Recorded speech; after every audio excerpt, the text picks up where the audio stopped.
Yeah, thank you. Um, Back to Mr. Dausen. How can digital platforms foster greater trust in online information while ensuring that citizens have access to reliable, locally relevant content that encourages participation in social and economic development? Wow, interesting. It's a topic of our interest. I think in any content business, any media product, the main product is trust, because that's what you are selling. People are tuning to your channel or following you or they're subscribing to your YouTube channel. They trust you are providing accurate, objective, and fair content. So the first thing I would advise is that let's go back to basic, especially for colleagues who are journalists. Let's go back to basic journalism that is objective, but also that prioritize the public needs. They should think their audience whenever they are thinking about story ideas. And when we are saying about the audience, not necessarily thinking all about 70 million people. Like they can cluster their audience according to their needs.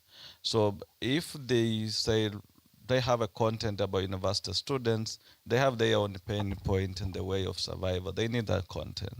If they build that audience and they provide what the audience needs, the trust first will emerge there. Second, they have to strengthen their fact-checking abilities.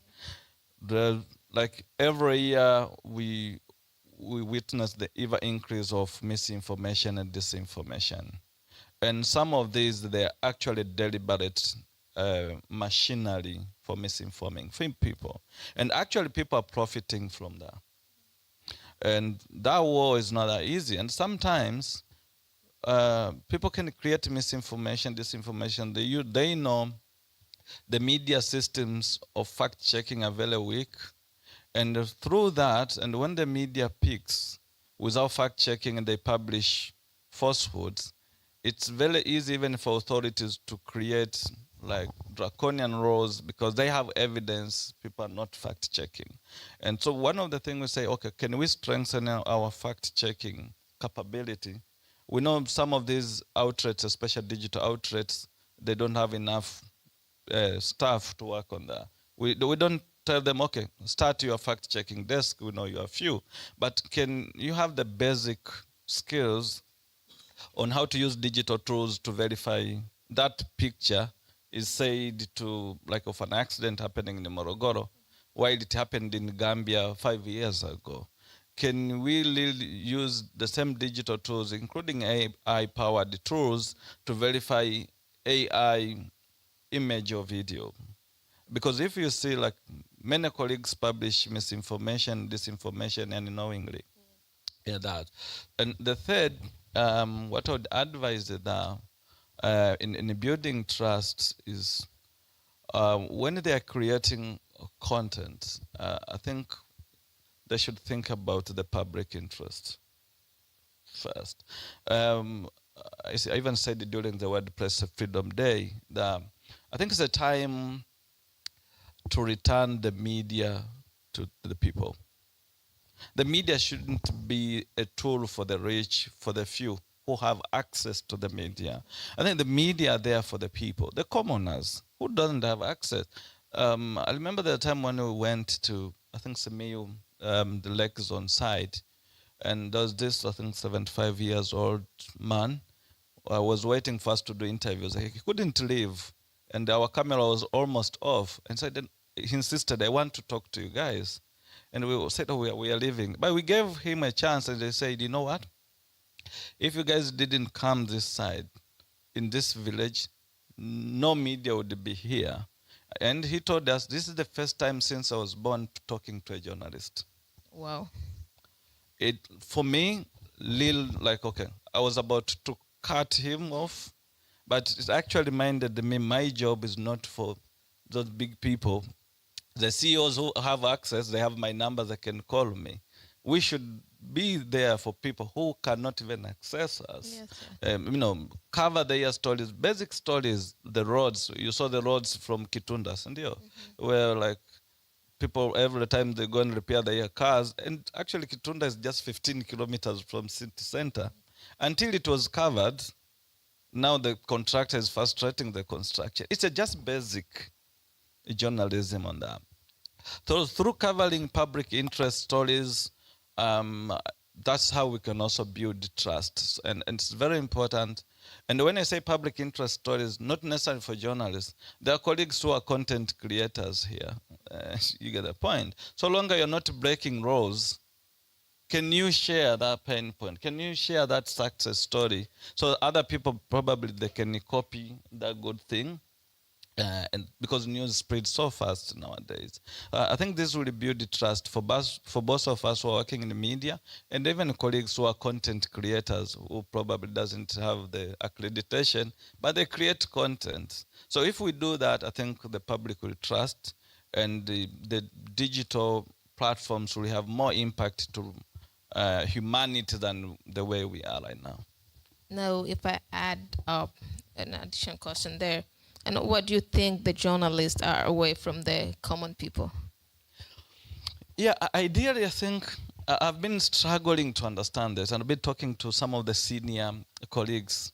And that I think the way the media has transformed since 90s, because that's not only that. We have another crisis that the media is not covering other topics that are less covered. Sure. Like now, most people complain we cover more politics, we cover more entertainment and sports, but very little content on health. At least people covered health because people are scared to die. Probably they will search or how to cut the big bells and all of that. But the other topics that are not covered, and also story about the people because of the way media wired, and also because of the audience content consumption behavior.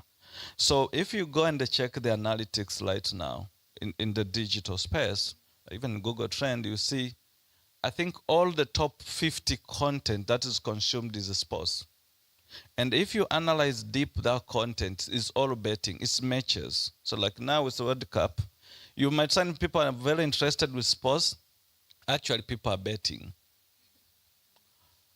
So you are likely, as a media executive, you're likely to make a decision based on that data, but it's actually a long solution. These people doesn't have probably, like betting is a side job, or it's probably the main job for some of the youth. Yes, that ideally, that's where you see the numbers up there.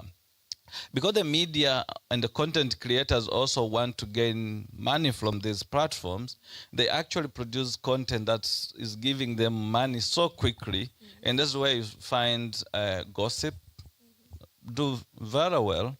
I know human being inherently like gossip.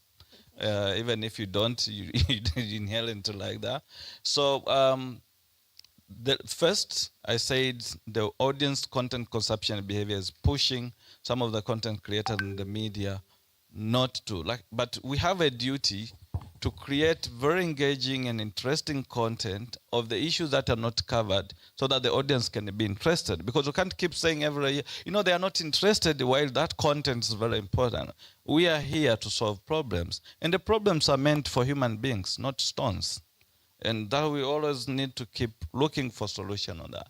Second, I think Kevin mentioned about the laws. Some people, once they hear these laws restricting this, and because of limited capacity, they cannot navigate this stuff. I can give you one of the example. Nukta Africa is pioneer of data journalism in Tanzania. We've been doing this for almost a decade now.